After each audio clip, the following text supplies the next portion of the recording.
Hello Nanded news में आप सभी का स्वागत है। चलिए जानते हैं आज की खबर। हमारे चैनल को लाइक, सब्सक्राइब, शेयर। माननीय चेयरमैन साहब, जो मैंने स्टेटमेंट दिया उसके पार क्लैरिफिकेशन पूछते हुए हमारे चड्डा जी ने कहा कि जो चाइना में जिस तरह से मीडिया न्यूज़ बन रही है और जिस तरह से वहाँ बीमारी फैल रही है, उसको देखते हुए चाइना से जो भी फ्लाइट आती है उसको टेस्टिंग करना चाहिए। माननीय चेयरमैन सर, हम इस विषय पर बहुत जागरूकता से काम कर रहे हैं। नहीं केवल चाइना से हिंदुस्तान में डायरेक्ट फ्लाइट तो आज के दिन में नहीं आती है, लेकिन वाया होके आती है। लेकिन जैसा दुनिया में केस बढ़ने लगा, हमें बेस्ट कोविड मैनेजमेंट का भी एक अनुभव रहा पिछले 2 साल से, और कोविड के लिए क्या क्या प्रिकॉशन लेना चाहिए सारी दुनिया के साथ लगातार मैं एज ए हेल्थ मिनिस्टर बात कर रहा हूँ, WHO से बात कर रहा हूँ। तो उससे पता चलता है कि कौन सी दिशा में आगे बढ़ रहा है कोविड क्राइसिस। उसको देखते हुए जो भी प्रिकॉशन लेने की आवश्यकता है वो लेना हमने ऑलरेडी चालू कर दिया है। आज प्राइमरी स्टेज पर कोई भी यहाँ पेशेंट, यहाँ ट्रैवलर आते हैं, नहीं केवल चाइना, कहाँ से भी आते हो, तो भी हम 2% रैंडम सैम्पलिंग करना चालू ऑलरेडी कर दिया है, और आने वाले दिनों में उसको धीरे धीरे आगे बढ़ा के आवश्यकता के अनुसार कंपलसरी करना पड़े तो भी कंपलसरी करेंगे। दोनों चीज़ को हमें देखना है, देश में कोई अननोन वायरस घुस भी ना जाए और ट्रैवलिंग में बाधा भी ना हो। दोनों चीज़ों को देखते हुए हम उस दिशा में काम कर रहे हैं ताकि देश में कोई नया वेरिएंट ना आ जाए। तीसरा, अभी प्रिकॉशन जो हमारे तिरुचि शिवाजी ने कहा कि क्या तैयारी है, ऑक्सीजन है नहीं है, कोई दिक्कत होगी। हमने आज से नहीं, कल तो विषय इसलिए उठा कि मेरी एक जिम्मेदारी बन गई कि सम्मानीय 3 सांसद ने राजस्थान से मुझे पत्र लिखा और उन्होंने मुझे कहा कि राजस्थान में जो यहाँ भारत जोड़ो यात्रा पास हुई और कई लोग ये यात्रा में शामिल हुए, शामिल होने के बाद वो पॉजिटिव पाए गए। सम्मानीय मुख्यमंत्री हिमाचल भी पॉजिटिव पाए गए यात्रा में भाग लेने के बाद। तो मुझे कहा कि उसके लिए प्रिकॉशन लेना चाहिए, आपको उसके लिए कुछ ना कुछ करना चाहिए। तो मेरी ये जिम्मेवारी थी कि मैं राज्य के मुख्यमंत्री को लिखूं और यात्रा जो कर रहे हैं ऐसे उसके कन्वीनर को भी लिखूं कि उसके ऊपर प्रिकॉशन, उसके ऊपर जरा कोविड प्रोटोकॉल का पालन करें।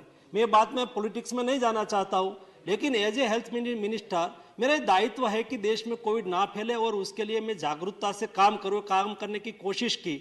लेकिन खास लोग थे, मैं क्या करूं अध्यक्ष जी, चेयरमैन साहब, खास लोगों के मैंने बोल दिया तो खास लोगों के फेवर में लोग निकल पड़े और नहीं बोलने की भाषा में मुझे और प्रधानमंत्री जी के बारे में भी टिप्पणी कर दी। वो एक बात है, लेकिन जब से कोविड चालू हुआ, फर्स्ट सेकंड वेव और थर्ड वेव, अभी थर्ड सर्ज वेव तो नहीं था, हमने कभी कोविड क्राइसिस पर पॉलिटिक्स नहीं किया था और नहीं हम करना चाहते हैं। आज देश में हर हॉस्पिटल में, जो बड़ी हॉस्पिटल है वहाँ PSA ऑक्सीजन प्लांट लगाया है। मैं रेगुलर मिनिस्ट्री से हर 15 दिन में रिव्यू करता हूँ कि बंद तो नहीं हो गया है ना, चालू है ना, क्योंकि उसको चलाने के लिए भी बहुत बड़ा खर्च होता है और रिक्वायरमेंट हॉस्पिटल की कम होती है, तो अनलेस अनयूज पड़ा रहता है, तो समय पे हम उसका उपयोग कर पाए, इसलिए हमने रेगुलर उसका फॉलोअप भी लिया है। और उसके साथ फॉलोअप लेने के बाद मेरे संज्ञान में आया चेयरमैन सर कि ये प्लांट में चलाने में खर्च है, हॉस्पिटल की रिक्वायरमेंट कम है, तो क्या करें। तो मैंने कहा कि आप उसको PPP मोड से किसी को चलाना दे दो ताकि वहां से ऑक्सीजन उसमें से बनने वाला ऑक्सीजन का उपयोग करके दूसरी जगह पे भी वो बेचे और उसको अच्छी तरह से चलाए, ताकि हॉस्पिटल को आवश्यकता हो तब वो बंद ना हो। इसलिए ऑक्सीजन प्लांट भी सारा चालू है।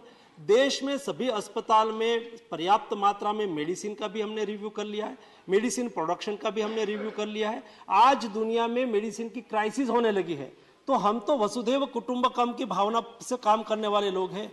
हम तो हमारे घर के द्वार पर लाभ शुभ लिखते हैं, हम केवल लाभ की बात करने वाले लोग नहीं हैं। जब लास्ट दुनिया में मेडिसिन की क्राइसिस हुई थी तब प्रधानमंत्री जी ने मुझे निर्देश दिया था कि नहीं केवल भारत की रिक्वायरमेंट को पूरी करना है लेकिन दुनिया को भी मदद करना है। 150 कंट्री में हमने मेडिसिन सप्लाई की थी।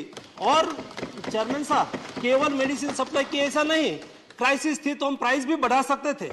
दुनिया आज हिंदुस्तान की वाहवाही इसलिए कर रही है, ऐसी स्थिति में इंडिया ने प्राइस नहीं बढ़ाया और सस्ती मेडिसिन दी।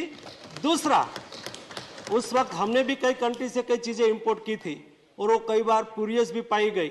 150 कंट्री में से कोई भी कंट्री की शिकायत नहीं आई कि इंडिया से आई हुई कोई भी मेडिसिन स्पूरियस हो। ये 2 काम हमने करके दुनिया को दिखाया और आज हम तैयार हैं हमारे देश की मेडिसिन की रिक्वायरमेंट पूरी करें। आज हम तैयार हैं देश की वैक्सीन की रिक्वायरमेंट पूरी करें और आज हम तैयार हैं आने वाले दिनों में, आज एक्सपर्ट कमेटी ने उसको अनुमोदित कर दिया है नेशनल वैक्सीन को, वो भी आ जाएगा। तो उसमें कोई इंजेक्शन लेना नहीं है, नोज में ड्रॉप डाल देना है, आप सिक्योर हो गए। ये भी भारतीय साइंटिस्ट लोगों ने विकसित कर दिया है। ये हमारे साइंटिस्ट की उपलब्धि है। कहने का मतलब ये है कि कोविड के सामने लड़ने के लिए पूरी तैयारी हमने की है, लेकिन भी ये वायरस बार बार म्यूटेट होता रहता है, अपना स्वरूप बदलता रहता है। हम सब लोगों की जिम्मेवारी, हम नहीं कहते कि हमने ही सब कुछ कर दिया, हम कहते हैं कि सब लोगों ने साथ में मिलकर किया है और आने वाले दिनों में भी एक क्राइसिस आगे बढ़े तो सारा देश एक होके फर्स्ट और सेकंड वेव का जैसा सामना किया है वैसा सामना कर सके, इसलिए पूरी तैयारी भारत की सरकार की ओर से हमने कर लिया है।